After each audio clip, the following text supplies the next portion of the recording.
वो सब भोजन खा गए और गुरुजी ने और गुरुमाता ने भी भोजन खा लिया। जब सब भोजन खा के खत्म हो गया था और तब एक गिरिजानंद महात्मा आए, बिल्कुल मुंह में दांत ना हो, 100 साल की उम्र, बिल्कुल लठिया कहां पता है गैल में। सो आए के दरवाजे में हाथ, सो एकदम सुदामा बोले, हाँ महात्मा बताओ कैसे आए हो। ललाने के बच्चों, बेटा भूख लगी है, भूख लगी है। अब तो रसोई बन रहे हो बेटा, तेईस मेरी आत्मा कहाँ जा रही है, कच्छू दे दे, कच्छू और सोई खवा दे। सुदामा भीतर गए, बिना भुजे चना ले आए एक मुट्ठी। अब बताओ, बिना भुजे चना तुम्हें नहीं देख रहे हो बे कि स्वामी जी ले खाई लो। चना तो हाथ में ले रहे, तब कही बेटा जब बुढ़ापे की इतनी मजाक बनाई है, जे चना बिना भुजे तेरे दें तो बेटा जाते भूख तो मिटी नहीं, पर अब मैं दुखी होकर के सांप दे रहा हूं कि ये चना के दाने तुझे वापस कर रहा हूं। आज के बाद ये चना के दाने जो भी खाएगा वो महागरीब हो जाएगा। सुदामा ने की जीवन हुआ और बनो। ध्यान रखना, लड़कपन में कुछ ऐसी बातें बन जाती हैं जिनका भोग पूरे परिवार तक को भोगना पड़ जाता है। आज वो चना के दाने नो के तो एक गांठ में बांध के न काहुआ बताई न सुनाई, सुदामा ने कोन में टांग दे, मई टंगे रहे। और जब विद्यालय में पढ़ने बैठे तो एक दिन गुरुजी ने कही, सुदामा आते खड़ा हो, चल खड़ा हो। सुदामा खड़े के चल सुना 17 को पहाड़ो। सुदामा ने की, गुरुजी याद ना है, याद ना है तो तेरी सजा जे कि तू लकड़ी काट के ला चूल्हे के ताक। सुदामा चल ले बाहरे मेरे कन्हैया, यार ही हो तो ऐसी। आज कन्हैया विचार करते हैं कि मेरे सुदामा भैया अकेले जा रहे हो, अकेले कैसे काट के लावे हो। दूसरे नंबर पर पीछे बैठे सो गुरुजी ने कही, कन्हैया तू सुना। 64 विद्याएं जिसके शरीर पे हर समय विराजमान रहती हों, 16 कलाएं जिसके शरीर पे हर समय विराजमान रहती हों, आज कन्हैया कहते हैं कि गुरुजी याद में हुए ना। अच्छा तो ना याद तो जिन लकड़िया काट बजा रहा जाई के संग तू जा, तेरी सजाए जी। कन्हैया चल रहे। अब गुरुमाता विचार करती है कि जो लकड़ी काटने जा रहे हैं तो दोनों भूख लगे ही तो खाएंगे का।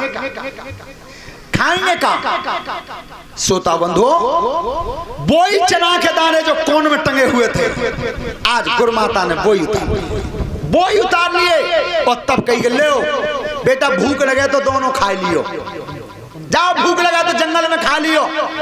एक बात को सभी सुने, बहुएं ध्यान से सुने, सब बिटियां सुने, सब नौजवान बच्चे ध्यान से सुनना। आज इतनी बात गांठ बांध के जाना कि जहां पर परिवार में सूत होता है तुम्हारा कोई कुछ नहीं बिगाड़ सकता।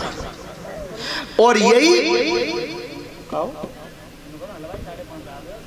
चल ठीक है, जिस समय आप विचार करें सूत की आवश्यकता है, वन परम महाभारत में, और यक्ष देवता ने यह पूछा था युधिष्ठिर से, 2 सवाल पूछे थे, उत्तर एक में मांगा, दीवार टेढ़ी क्यों हो जाती है और परिवार का विनाश क्यों हो जाता है। सवाल 2 थे और उत्तर होना चाहिए एक ही। तो युधिष्ठिर महाराज ने एक ही शब्द में जवाब दे दिया कि सूत नहीं। परिवार में सूत होता तो परिवार का विनाश नहीं होता, और दीवार पर सूत बंधा होता तो दीवार टेढ़ी नहीं होती। तो सूत ते भूत बन जाता है। वो काउतर ऐसो है जाए सूत को भूत कि हमारे राहुल बाबू में और दिनेश शास्त्री में यार जुड़ गई। तो एक के तो एक बहू और एक के 3। अब 3 बहुएं आई तो तीनों की तीनों ही तुतली आई, तीनों।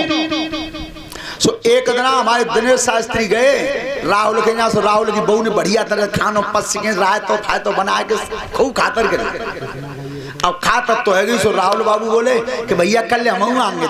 दिनेश ने की मामलो बिगड़ गया, जी मेरे घरे आवे हो और मेरे तो तीनों ही मामलों गड़बड़े, तीनों ही तो तलाती हैं। तो भैया रिंदे हो क्या करो? नहीं आएंगे जरूर, कल बदलो तो देनो है। सो दूसरे दिन राहुल आवे की तैयारी कर रहे, तो तक हमारे चेला ने तीनों बहुएं बुलाई। इतने आओ क्या बोलो कि बढ़िया कपड़ा पहनियो, बढ़िया खानो बनाइयो, बढ़िया तरह पस के खूब खबइयो, पर बोलियो ये मत।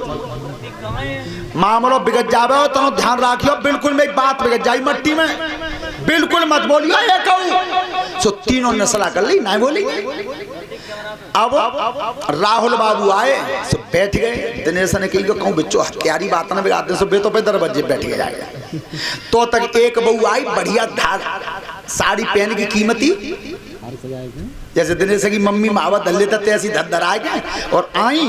सो पानी धर गई लोटा में, पानी धर गई। दूसरी बाई आई, सो वे थारी धर गई। दूसरी बाई थारी धर गई। तीसरी आई राय तो लेके बेहू धर गई। राहुल ने की बिच्चो तीनों की तीनों ही आई हैं, बोलती है कहूँ आवाज कोई ना देते को, तो गड़बड़ है, कछ न कछ मामलो गड़बड़ है। सो खातरे सब्जी बनाई बैंगन की। सो एक कोरा खाए के और चतुराई तो काम हो। राहुल बाबू ने कही कि बैंगन करुए भैया नाजली। एक ने पहले चौका में थे कही के टोटे बना रहे टरुए तो ना भक के माँ झिली। सुबान की बढ़िया तरह बना रहे, बढ़िया तरह छोके करुए कैसे गए। दूसरी बाई बोली आंगन में बे मने टड्डा तू बोली तो। राहुल ने की दोनों खाते खाली हैं। तो तक तीसरी बार ने नलपे आवाज दी कि मैं ना हम तो बोले टाले टुप है। अरे क्या कछम तीनों की तीनों ही एक। अब बताओ वे बताए गए तैसे चुपचाप बनी रहती सूत में तो बात दब जाती, पर कौन मानता है सूत से ही भूत बनता है। इस बात को जीवन में ध्यान रखना हमेशा। 200 रुपए श्याम सिंह रामनगर से, एक एक टिफिन कन्याओं को, 50 रुपए यज्ञपति परीक्षित को, 10-10 रुपए संतों को और 100 रुपए का पुरस्कार हमारे लिए। 200 रुपए स्वराज सिंह सनोप स्वर्गीय सामंती सिंह, 500 रुपए सूबेदार दादा, 500 रुपए विनोद